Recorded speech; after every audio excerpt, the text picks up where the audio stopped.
Olá, queridos! Chegamos agora, né, Luciano, para o momento da nossa revisão para a nossa avaliação da unidade 2. Então, fiquem ligados aí, porque chegou o momento que, querendo ou não, às vezes os estudantes não gostam muito, né, Hélio? o final, né? Mas é com muita alegria, né? Ou seja, é um compromisso, uma execução de mais uma missão de vocês. E nossa, né? A partir daí, desse componente curricular de filosofia, vocês irão compor mais outros componentes e vão agregando na sua vida até o final do ano, até abrir a porta para o segundo ano. Exatamente. Então, eu sou o professor Hélio. E eu sou o professor Luciano. E juntos vamos dar continuidade a esse momento que é o momento da nossa revisão. Só lembrando, o professor Vitor está aí com a gente, né, lá no cantinho. E os professores presenciais, a gente agradece, né, Luciano? Exatamente. Deus ilumine vocês esse intermeio, né, de conhecimento da episteme, né, da epistemologia de conhecimento da filosofia. E também os produtores, né, aqui do estúdio, né, um agradecimento para eles também especial. A equipe pedagógica também, né? Isso. Então vamos lá para a nossa revisão, olha aí. Revisão geral da unidade 1. Então, nós vamos rever sobre esses tópicos que foram trabalhados. Filosofia grega clássica, os sofistas versus Aristóteles. Vamos ver também a filosofia grega clássica, Platão e Aristóteles, a questão da democracia e a filosofia indígena e quilombola. Vamos lá. Na aula 14.1, trabalhamos a filosofia grega clássica, Sócrates, os sofistas versus Sócrates. Desculpa. Aqui está Sócrates versus Sócrates, mas é os sofistas versus Sócrates. Vamos ver então os sofistas e a arte da retórica. Na Grécia Antiga, como foi visto, houve lutas políticas e conflito de opiniões nas assembleias democráticas. O cidadão sentiu a necessidade de aprender a arte de argumentar em público.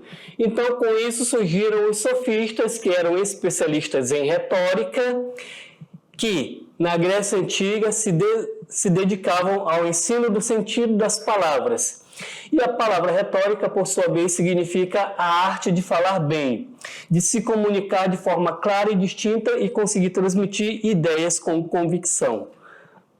Além do mais, nós vimos sobre os principais pensadores sofistas, né? Aí temos uma frase, o homem é a medida de todas as coisas. Essa frase é atribuída a Protágoras, que ele viveu lá no século V a.C., na cidade de Abdera. Ele fazia parte da escola sofística. Principais interesses, né? A linguagem, semântica, né? Relativismo. O interesse dessa escola, ok? As ideias, o homem é a medida de todas as coisas. Ele defendia que em toda questão há dois lados, de discursos opostos, um lado fraco e o outro forte.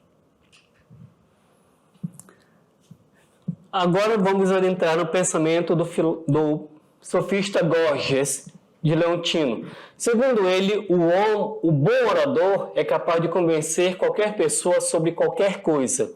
Ele vem da escola sofística também, os principais interesses, retórica e dialética. E as ideias, segundo ele, a verdade não existe. Qualquer saber é impossível. E tudo é falso porque é ilusório. De acordo com o pensamento dele, todo conhecimento se origina na experiência dos nossos sentidos e varia de pessoa para pessoa, de momento para momento. Agora vamos ver o Sócrates, né, com a sua dialética. Em termos gerais, a dialética é o debate e a oposição de ideias, sempre, né? Um fala aqui, e o outro também. Sempre o debate de ideias, vai transmitindo essa comunicação. Sócrates não deixou escritos, porém, mas confiou seu saber aos seus discípulos mediante diálogo, né, dimensão da pura oralidade. Ele falava aos seus discípulos, olha aqui, Platão e Xenofonte. Daí a dificuldade de reconstruir sua doutrina. Dependendo dos testemunhos, são variados, tá? E diferentes. dos seus discípulos. Tem outros discípulos, tá? Para conhecer o pensamento de Sócrates, é necessário levar em conta todos esses testemunhos aqui, ó, diferentes, né, dos discípulos. Diante dos sofistas, Sócrates concluiu que o homem é a sua alma. Por alma, ele entendia a nossa consciência, a consciência humana, a personalidade intelectual e moral do ser. Hoje, diga-se que seja o entender e o querer do ser humano. E o conhecer a si mesmo socrático significa reconhecer essa verdade. Se o homem é a alma, a virtude do homem se atua como uma cura da alma, fazendo com que ela se realize da melhor forma possível. Porque naquele período, né, eles entendiam de uma forma, e hoje nós falamos, ó, o nosso entender e o querer. Agora passamos para a aula 15, que é filosofia grega clássica, Platão e Aristóteles. Platão, o alicerce da filosofia ocidental. Ele nasceu em Atenas, seu verdadeiro nome é Aristóteles, e Platão foi discípulo de Sócrates. Segundo o dualismo platônico, em sua doutrina chamada Teoria das Ideias, ele procurou resolver esse impasse que era lá de Parmênides e Heráclito, sobre uma ontologia dualista. Para ele, existem duas realidades diametralmente opostas. O mundo sensível corresponde à matéria, a tudo aquilo que é percebido pelos sentidos, e a mudança, que ele assemelha ao mundo de Heráclito. E o mundo inteligível, que é correspondente às ideias, que são sempre a mesma coisa para o intelecto. E esse mundo corresponde ao mundo de Parmênides. Em diante, existe a questão do demiurgo e o mundo, né? Tudo o que foi gerado deve ter um princípio gerador, uma causa. Processo do conhecimento, como ocorre segundo Platão, né? Conhecer a verdade, que é a passagem progressiva do mundo sensível, né? Do mundo das sombras e das aparências, para o mundo das ideias, das essências, dos seres verdadeiros. O método proposto para atingir o conhecimento autêntico, a episteme, né, é a dialética. Aí ele usa a questão da alegoria da caverna, né, nesse sentido, que ela envolve a questão do político, né, e o epistemológico, o conhecimento. Aristóteles, a base do pensamento lógico e científico. Ele foi aluno de Platão na academia e foi também professor de Alexandre o Grande. Aristóteles, ele fundou o Liceu e rejeitou a teoria das ideias de Platão. O conceito que ele trabalha da sensação ao conceito. A observação da realidade por nossos sentidos leva-nos à constatação da existência real de inúmeros seres individuais concretos e mutáveis. Então, para Aristóteles, a sensação, ela nos ajuda no processo do conhecimento, utilizando o método indutivo. A indução, que é uma operação mental, vai do particular ao geral universal. É por meio desse método indutivo que o ser humano pode atingir conclusões científicas de âmbito universal. Matéria e forma. A matéria, que é o princípio indeterminado dos seres, mas que é determinável pela forma. A forma, que é o princípio determinado em si próprio, mas que é determinante em relação à matéria. E ato e potência. O ato é a manifestação do ser, atual do ser, aquilo que já é, e a potência é aquilo que ainda não é, mas que pode vir a ser, a transformações, tá? Substância e acidente. Substância, atributo estrutural essencial do ser, aquilo que é intimamente o ser é. Vamos dizer aqui uma essência, né, em si. E o acidente, atributo circunstancial e não essencial do ser, aquilo que ocorre no ser, mas que não é necessário para definir a natureza própria do ser. Por exemplo, às vezes você fica nervoso de uma hora para outra. É um acidente psicológico nesse sentido, né? Vamos agora para a questão democrática, aula 21. A sociedade democrática.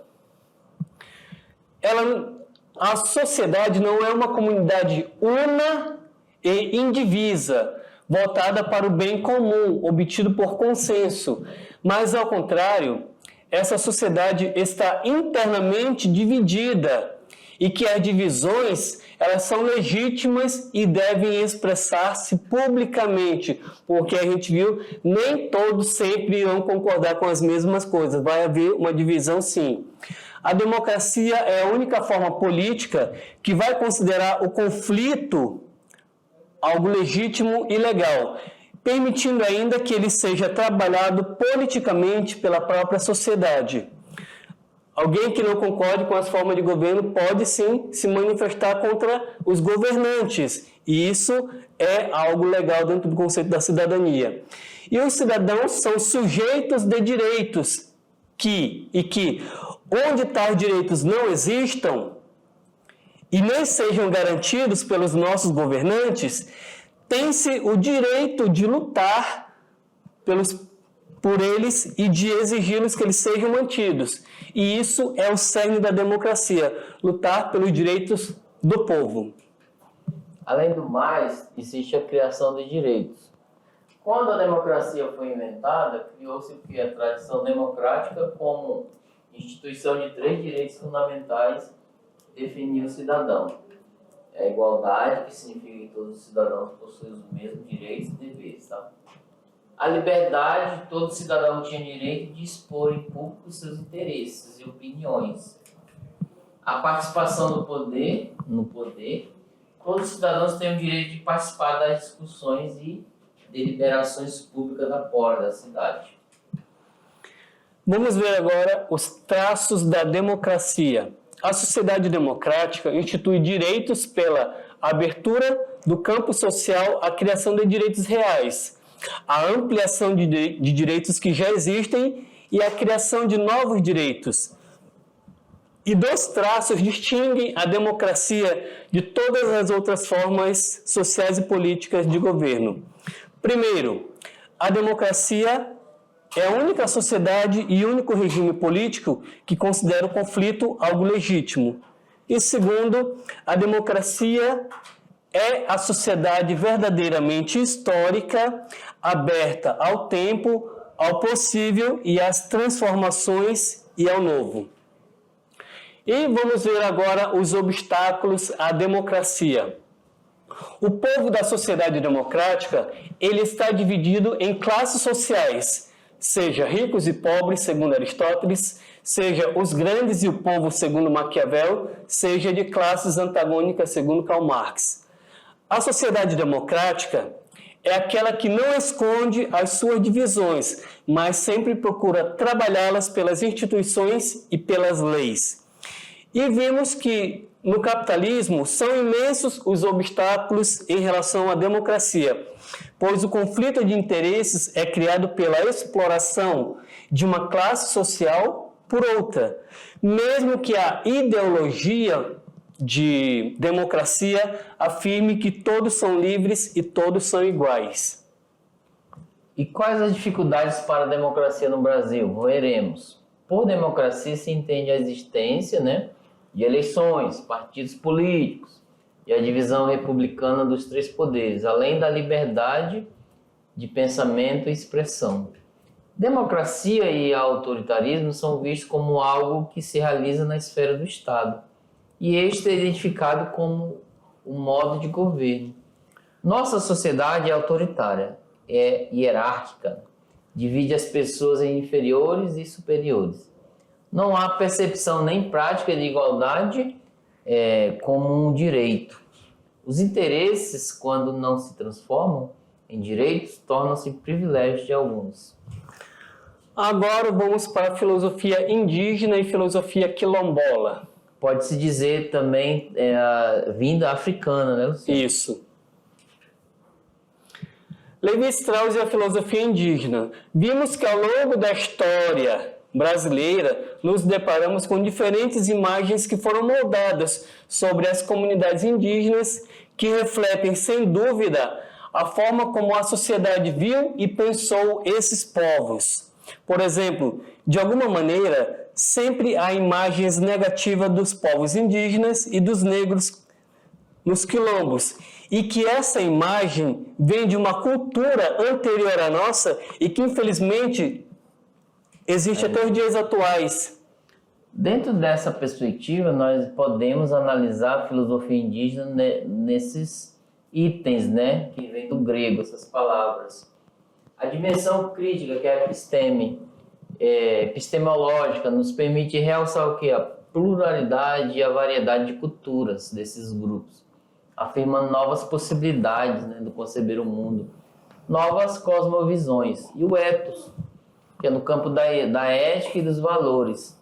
A filosofia é chamada a refletir sobre e problematizar essas justificações e fundamentações de princípios e valores de diversas culturas, né? E a questão do oikos, né? Palavra grega que significa casa, ambiente habitado, né? Natureza como moradia, e humanos e natureza são a mesma família. Agora vamos adentrar no pensamento da filosofia africana, filosofia quilombola. Dentro da linha do pensamento da filosofia africana, o quilombo é compreendido como um conceito em movimento, ele não é estático, ele está se transformando. E nessa maneira de pensar, as filosofias conhecidas na tradição africana, como escreveu o antropólogo belga Jacques Maquet, têm em comum a particularidade de entenderem o universo não como uma entidade estável, fixada no ser, mas como um organismo em constante transformação e em constante crescimento. E isso corresponde à experiência existencial da tradição africana.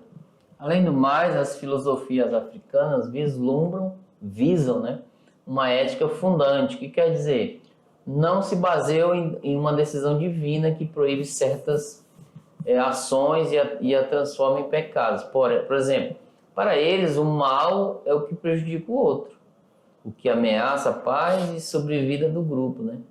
Esta conceituação não é absoluta, mas, de maneira geral, uma regra, pode ser usada. Então, aí está posto, olha só, vem aqui conosco. Vocês agora temos aí, ó, vamos mais para cá, né, Luciano? Para a gente ter o professor Vitor e João. Ó, as nossas referências que utilizamos para essa aula e trouxemos, né, para vocês aproveitarem e fazer Exatamente. Pessoal, agora vocês vão para a avaliação. Qualquer dúvida que vocês tiverem, a gente está aqui, ok? Exatamente. E aproveitamos já para ir nos despedindo, né, Hélio? Finalizando, fechando. Satisfatório, né? A alegria de estar com vocês durante o primeiro momento, né? O módulo 1 e o 2, né? De componente curricular de filosofia, o qual nós, com muita alegria, fizemos uma extra classe, propomos integrados com artes e língua portuguesa, e que vocês irão, né, no decorrer, já com certeza já começaram a fazer essa atividade e vão gostar, né? Então tá aí. E a gente espera, pessoal, que a gente possa se ver agora, todos vocês, esperamos ver todos vocês no segundo ano. Exatamente. E boa avaliação, ok? Exatamente. Qualquer dúvida, estamos aqui. Tchau, tchau, pessoal.